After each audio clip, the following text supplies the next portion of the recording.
की नजर दो पहाड़ों पे जाती है जो आपस में जोर जोर से टकरा रहे होते हैं। मिची बहुत मुश्किल से खुद को कंट्रोल कर रहा होता है, लेकिन आखिरकार वो खुद पर कितना कंट्रोल कर सकता है। वो खड़ा होता है और वो रोकजान को पकड़ने की कोशिश करता है, लेकिन रोकजान उसे दूर हो जाती है और वो कहती है कि कल को मैं ये वाला सूट पहनूंगी। लेकिन मिची को याद आता है कि उसे एलन ने बताया था कि स्लेव्स को सब कुछ समझाना पड़ता है, तो वो उसे कहता है कि अपना अंडरवेयर उतार दो। रोकजान अपना अंडरवेयर उतार देती है। मीची उसे अपने पास बुलाता है और वो दोनों आमने सामने बैठ जाते हैं। मीची अपनी कातिल निगाहों के साथ रोकजान के हुस्न को ऊपर से नीचे तक देख रहा होता है। वो खुद पे कंट्रोल नहीं कर पाता और वो उसके पास चला जाता है। एक के बाद एक वो लोग अपनी सारी मुश्किलों को सर करने के बाद बिस्तर के अंदर चले जाते हैं। सारी रात मेहनत करने के बाद सुबह हो जाती है। मीची लेटा हुआ था और रोकजान उठती है और उसे किस करना शुरू कर देती है, क्योंकि मीची ने उसे कहा होता है कि रात को सोने से पहले और सुबह उठते साथ में मुझे किस देनी होगी। और वो दोनों उठ के अपने अपने कपड़े पहनना शुरू कर देते हैं। मिचियो ने रोकजान से एक सवाल पूछा था और वो उसे उसके बारे में बताना शुरू कर देती है। मिचियो से पूछता है कि क्या मैं खिड़की खोल दूं, तो जब वो खिड़की को खोलता है तो रोकजान उसके सामने खड़ी होती है। वो उसे देख के बहुत ज्यादा अच्छा महसूस कर रहा होता है। वो उसे एक आर्मर भी देता है, लेकिन जब वो उसे पहनती है तो उसकी बॉडी उसमें प्रोमिनेंट हो रही होती है, तो मिचियो उसे अपने वाला आर्मर दे देता है। वो लोग पूरी तरह से तैयार होते हैं अपनी मंजिल भूल भुलैया की तरफ जाने के लिए। मिचियो अचानक से रोकजान का हाथ खींचता है और उसे एक साइड पे ले जाता है। वो वहाँ पे जाके मैजिक डोर को ओपन करता है और वो दोनों भूल भुलैया के अंदर चले जाते हैं। रोकजान पूछती है कि आखिर तुम इस मैजिक को किस तरह से यूज कर सकते हो, ये तो सिर्फ और सिर्फ कुछ लोग इस्तेमाल कर सकते हैं।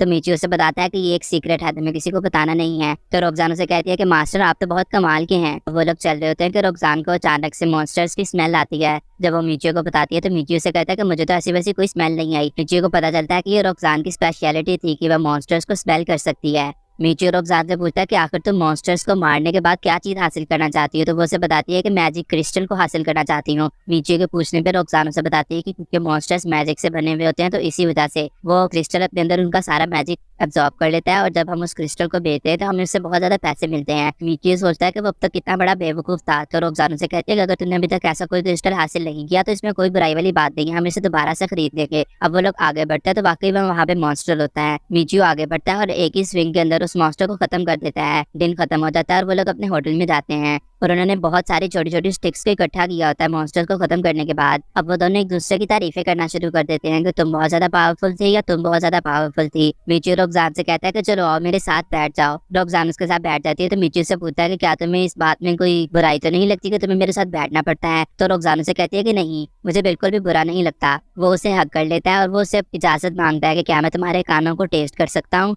रोकजान उसे इजाजत दे देती है तो वो उसके कानों के साथ खेलना शुरू कर देता है। उसे मार्शमैलो की याद आती है। वो रोकजान से अपने घर के बारे में बातें करना शुरू कर देता है। तो रोकजान उससे पूछती है कि क्या तुम एक दिन अपने घर वापस चले जाओगे। तो मिचियो से कहता है कि नहीं, शायद मैं जितनी भी कोशिश कर लूं मैं अपने घर वापस नहीं जा सकता, लेकिन हाँ मैं अपनी टीम की स्ट्रेंथ को बढ़ाने के लिए कुछ लोगों को शामिल जरूर करूंगा। तो रोकजान इस बात पर उसे इजाजत दे देती है और मिचियो खुश हो जाता है। अब वो लोग उन मैजिक स्टोन्स को खरीदने के लिए जाते हैं और वो 2 स्टोन्स को खरीद लेता है। रोकजान उसे बताती है कि जैसे जैसे हम लोग मॉन्स्टर्स को मारते रहेंगे इन क्रिस्टल्स का कलर चेंज होता रहेगा और इन क्रिस्टल्स का कलर जितने मॉन्स्टर्स को हमने मारा होगा उस चीज के ऊपर डिपेंड करेगा। वो लोग दोबारा से भूल भुलैया के अंदर चले जाते हैं। तो मिचियो रोकजान से पूछता है क्या ऐसा कोई मैजिक है जिसको करते हुए हम लोग काफी सारे मॉन्स्टर्स को मार सकते हैं। तो रोकजान उसे कहती है कि मुझे इस सब के बारे में कुछ भी नहीं पता, क्योंकि मैजिक का यूजर एक जादूगर होता है और मैं किसी जादूगर से आज तक मिली नहीं। अब वो लोग एक के बाद एक मॉन्स्टर को मारना शुरू कर देते हैं। मिचियो का क्रिस्टल का कलर चेंज हो चुका होता है, लेकिन रोकजान का क्रिस्टल अभी भी ब्लैक ही होता है। देखते ही देखते मिचियो का क्रिस्टल पर्पल हो जाता है। रोकजान ये देख के बहुत ज्यादा खुश हो जाती है। मिचियो अपनी कुछ सेटिंग्स वगैरह को चेंज करता है और वो रोकजान से पूछता है कि क्या रिकवरी मैजिक करने के लिए मैं कंपैटिबल हूँ। तो वो उसे कहती है कि इस बारे में भी मुझे कुछ नहीं पता, लेकिन अगर तुम ऐसा करना चाहते हो तो तुम्हें इसके लिए मॉन्स्टर्स के साथ बिना किसी हथियार के लड़ना होगा। अब उनके सामने एक मॉन्स्टर आता है और मिचियो उसके साथ बगैर तलवार के लड़ने की कोशिश करता है, लेकिन आखिरकार उसे तलवार इस्तेमाल करनी ही पड़ती है। मिचियो सोचता है कि आखिर उसे सबका कुछ ना कुछ तो करना ही होगा। वो डिसाइड करता है कि वो कम ताकत वाली तलवार को इस्तेमाल करेगा। अब वो मॉन्स्टर के साथ फाइट करने की कोशिश करता है, लेकिन वो बहुत ज्यादा वीक होता है। लेकिन रोकजान जब उस मॉन्स्टर के साथ लड़ रही होती है तो वो देख के हैरान रह जाता है कि रोकजान तो सुपर्ब है। अब रोकजान मिचियो को बताती है कि उसे किस तरह से फाइट करनी चाहिए। अब मिचियो अपनी पावर्स को कभी कम या कभी ज्यादा करता है और मॉन्स्टर्स के साथ लड़ता रहता है और वो बहुत अच्छे से लड़ रहा होता है। रात हो जाती है और वो लोग होटल वापस आ जाते हैं। तो दोनों फिर से एक दूसरे की नहाने के अंदर मदद करते हैं और मिचियो की ये रात भी बहुत रंगीन गुजरती है। अब अगले दिन जब वो लोग भूल भुलैया में जाते हैं तो उनके सामने एक दरवाजा होता है। तो रोकजान उसे बताती है कि ये बॉस का कमरा है और बॉस को मारकर इस कमरे से आगे जाने पर हम लोग दूसरे लेवल में एंटर हो जाएंगे। वो बहुत ज्यादा एक्साइटेड होती है तो मिचियो भी अंदर जाने के लिए मान जाता है और वो दोनों अंदर एंटर कर जाते हैं। अंदर जाने पर उनका सामना एक मॉन्स्टर से होता है जो कि पहले से थोड़ा सा अजीब होता है। रोकजान उसके साथ जाके फाइट करना शुरू कर देती है और मिचियो खड़ा उसे देख ही रहा होता है। मीचियो भी उस लड़ाई के अंदर कूद पड़ता है और उस मॉन्स्टर के ऊपर अटैक करना शुरू कर देता है। लेकिन मीचियो के अटैक करने के बावजूद भी वो मॉन्स्टर मर नहीं रहा होता। मीची काफी बार ट्राई करता है और आखिरकार वो उस मॉन्स्टर को खत्म कर देता है। रॉक्सान बहुत ज्यादा खुश हो जाती है। उसे एक पत्ता भी मिलता है और जब वो उसे उठाती है तो उसकी स्किल्स इनहैंस हो जाती हैं। मीचियो ये देखकर थोड़ा सा कॉम्प्लेक्स का शिकार हो जाता है। अब वो लोग जब सेकंड लेवल के अंदर जाते हैं तो मीचियो रॉक्सान से पूछता है कि क्या हम लोग दोबारा वापस आके फर्स्ट बॉस के साथ फाइट कर सकते हैं। तो रॉक्सान उसे कहती है कि हाँ बिल्कुल। मीचियो मैजिक डोर का इस्तेमाल करते हुए बाहर ही निकल जाता है। अब उसने अपनी इज्जत भी रखनी होती है तो वो रॉक्सान जब बाहर आती है तो उसे बताता है कि मैं सिर्फ और सिर्फ एक एक्सपेरिमेंट कर रहा था। वो लोग अब अंदर वापस आते हैं, फर्स्ट बॉस के साथ फाइट करते हैं और मीचियो को वो लीफ मिल जाता है और जब वो उसे उठाता है तो वो उससे टैबलेट्स पिला लेता है। रॉक्सान उसे कहती है कि हम लोग इन टैबलेट्स को खरीद भी सकते हैं। तो मीचियो सोचता है कि इस बातों में मुझे पहले बतानी चाहिए थी। अब वो लोग दोबारा दुकान पे जाते हैं और वहाँ पे जाके कुछ मेडिसिन को खरीद लेते हैं। अब वो लोग दोबारा से भूल भुलैया में जाते हैं जो कि सेकंड लेवल की होती है। वहाँ पे जाके उनका सामना दो मॉन्स्टर्स के साथ होता है। एक ट्री मॉन्स्टर होता है और दूसरा कैटरपिलर होता है। मीचियो एक ही झटके के अंदर ट्री मॉन्स्टर को खत्म कर देता है और रॉक्सान कैटरपिलर के साथ फाइट कर रही होती है। मीचियो उसे भी खत्म कर देता है और बदले में उन्हें वहाँ पे एक सेट मिलता है। अब वो दोनों चल रहे होते हैं तो मीचियो को पूछते पे रॉक्सान से समझाती है कि मॉन्स्टर्स की काउंट किस तरह से बढ़ेगी आगे आगे भूल भुलैया में जाने से। अब उनका सामना दो कैटरपिलर्स के साथ होता है। वो दोनों उसके ऊपर अटैक कर देते हैं लेकिन रॉक्सान वाला कैटरपिलर मीचियो के ऊपर अटैक कर देता है और वो बंद जाता है। वो कैटरपिलर मीचियो को मारने वाला होता है लेकिन मीचियो उसको खत्म कर देता है। मीचियो रॉक्सान से कहता है कि अब से हम लोग पहले कैटरपिलर को खत्म किया करेंगे। अब वो दोनों चल रहे होते हैं और मीचियो सोच रहा होता है कि वो मॉन्स्टर्स को मारकर किस तरह से पावरफुल हो सकता है कि अचानक से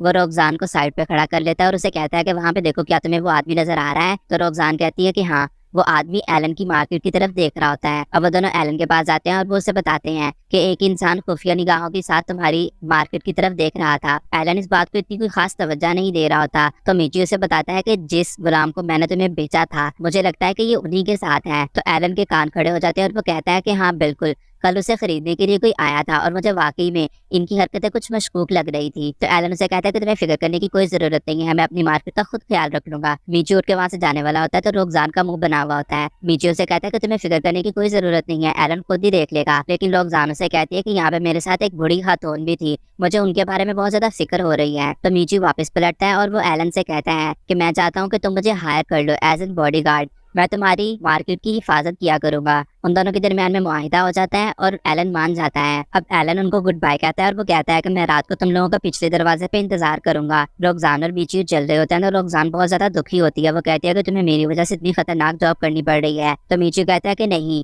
मैंने बहुत सोच समझ के ये फैसला किया है। और रॉक्सान खुश हो जाती है। अब रात में रॉक्सान को मीचियो को उठाने के लिए बहुत ज्यादा मेहनत करनी पड़ती है क्योंकि आखिरकार उसके मास्टर का ऑर्डर जो था उसे भी पूरा करना था। अब वो लोग उठ के तैयार होते हैं और वो लोग एलन के पास चले जाते हैं। एलन अपने बाकी गार्ड्स के साथ तैयार खड़ा होता है और वो कहता है कि हम लोग घुसपैठियों को बहुत आसानी से खत्म कर देंगे। अब रॉक्सान और मिचियो एलन के घर पर ही होते हैं और एलन उनको बताता है कि उन लोगों ने कौन से एरिया को कवर करना है। वो दोनों बैठे हुए किसी का इंतजार कर रहे होते हैं कि अचानक से वहाँ पे एक दुश्मन आता है। मिचियो उसका पीछा करना शुरू कर देता है और वो एक जगह पे रुककर अपनी पावर्स का हिसाब लगाना शुरू कर देता है। वो सोचता है कि अगर मैं इस तरह से अटैक करूंगा तो क्या होगा और अगर मैं दूसरी तरह से अटैक करूंगा तो फिर क्या होगा। वो हौसला करके कमरे के अंदर जाता है, उसके साथ फाइट करना शुरू कर देता है। बहुत ज्यादा अंधेरा होता है, वो जमीन पर गिरा हुआ होता है कि अचानक से रॉक्सान आती है और वो उससे पूछती है मास्टर क्या आप ठीक हैं। मीचियो तकरीबन ठीक होता है। अचानक से एलन आता है, वो मीचियो से उसके बारे में पूछता है और वो अचानक से जब उस मुजरिम को देखता है तो वो हैरान रह जाता है क्योंकि उसकी लाश के चिचड़े चिचड़े हुए होते हैं। एलन सोचता है कि उसी के पास कोई चीज होगी जिसकी वजह से वो ब्लास्ट हो गया, लेकिन मीचियो सोचता है कि ये तो उसने मैजिक इस्तेमाल किया था, इसी वजह से ऐसा हुआ है। मीचियो गोली खाता है और वो अपनी पावर को रिकवर कर लेता है। रॉक्सान भी उसके पास आती है लेकिन मिचियो की हालत अभी भी थोड़ी सी खराब होती है क्योंकि शायद वो थोड़ा सा डरा हुआ होता है। अब एलन उनको उनके काम के पैसे देता है और वो लोग चल रहे होते हैं लेकिन मिचियो की हालत अभी भी बहुत खराब होती है।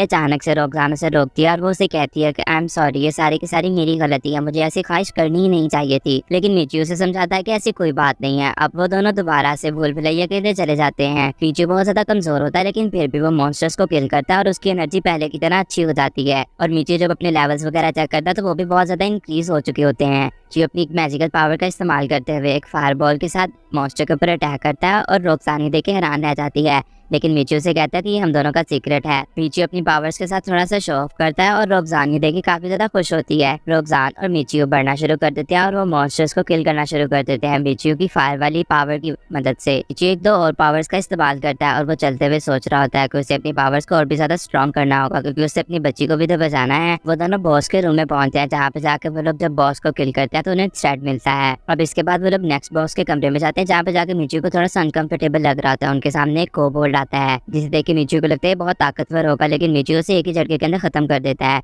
और उसके बदले में उन्हें एक स्टोन मिलता है। लेकिन रोक्सान उसे बताती है कि ये इतना कोई एक्सपेंसिव स्टोन नहीं है। अब मीचियो और रोक्सान एक के बाद एक मॉन्स्टर्स के साथ फाइट करना शुरू कर देते हैं और उन्होंने बहुत सारे स्टोन्स को इकट्ठा कर लिया होता है। वो लोग आज के दिन के लिए बस करते हैं और वो लोग अब इन स्टोन्स को बेचने के लिए जाते हैं। उनको उनके पैसे मिल जाते हैं तो रोक्सान मीचियो से कहती है कि अगर हमें इससे भी ज्यादा कुछ कमाना है तो हमें किसी और भूल भुलैया में जाना होगा। वहीं पर एक लड़की कुछ मुसाफिरों को एक जगह से दूसरी जगह पे लेके जा रही होती है कुछ पैसों के बदले में, और रोक्सान मीचियो से कहती है कि हम इसकी मदद से जा सकते हैं। तो मीचियो अकेला ही उसके साथ चला जाता है और वो दूसरे शहर की भूल भुलैया के अंदर जाता है। अब वो वापस आता है तो उसकी एनर्जी काफी ज्यादा लो हो चुकी होती है। वो लोग अपने होटल में वापस जाते हैं और वो जाकर नहाना शुरू कर देते हैं। मीचियो रोक्सान की बॉडी को साफ कर रहा होता है। अब रोक्सान और मीचियो अपनी नाइट को एंजॉय करना शुरू कर देते हैं। उन दोनों को बहुत ज्यादा पसीना आ रहा होता है क्योंकि वो दोनों बहुत ज्यादा मेहनत कर रहे होते हैं। मीचियो सोचता है कि इर्द गिर्द भी तो कमरों के अंदर लोग होंगे और वो हमारी आवाजों की वजह से बहुत ज्यादा परेशान होते होंगे। अब अगले दिन वो लोग दूसरे टाउन चले जाते हैं, जहाँ पे जाके रोक्सान मीचियो को रास्ता दिखाती है भूल भुलैया का। मीचियो सोचता है कि यहाँ पे तो लोग पैसे देकर अंदर जा रहे हैं, लेकिन रोक्सान उसे बताती है कि हम लोग टेलीपोर्टेशन मैजिक का इस्तेमाल करते हुए बिना पैसे दिए भी अंदर जा सकते हैं। अब वो दोनों कुछ शॉपिंग्स करना स्टार्ट कर देते हैं कि अचानक से मीचियो रोक्सान से पूछता है कि अगर हम लोगों को यहाँ पे घर खरीदा हो तो उसके लिए क्या प्रोसीजर होगा। रोक्सान उसे सब कुछ समझाती है और वो लोग एक शॉप पर जाते हैं, जहाँ पे जाकर वो लोग शॉपकीपर से बात करते हैं। तो वो उन्हें बताती है, वो उन्हें कहती है कि यहाँ पे क्योंकि लेबिरिंथ सिटी के सेंटर में है, इसीलिए सारी की सारी शॉप्स वगैरह उसी के इर्द गिर्द हैं, और अगर तुम लोग यहाँ पे रहना चाहते हो तो मैं भी तुम लोगों को कमरा दे सकती हूँ। वो रोक्सान की तरफ घूर के देखती है और वो कहती है कि तुम्हारी लड़की तो बहुत खूबसूरत है। मीचियो भी उसके साथ डील हो जाती है और वो उनको घर दिखाने के लिए ले जाती है। मीचियो जब वहाँ का यार्ड देखता है तो वो थोड़ा सा बुरी हालत में होता है। वो कहता है कि क्या हम लोग इसके ऊपर काम कर सकते हैं। तो वो शॉपकीपर उनको बताना शुरू कर देती है कि तुम लोग यहाँ पे जैसे चाहे वैसे रह सकते हो, और मीचियो समझ आता है कि ये हमें किसी भी तरह से ये मकान देना चाहती है। अब वो उन्हें घर दिखाना शुरू कर देती है, जहाँ पे वो उनको टॉयलेट दिखाती है, डिफरेंट रूम्स दिखाती है और किचन भी दिखाती है। रोक्सान उस शॉपकीपर के साथ घर देख रही होती है और मीचियो इधर उधर जाना शुरू कर देता है वो कमरों को देखना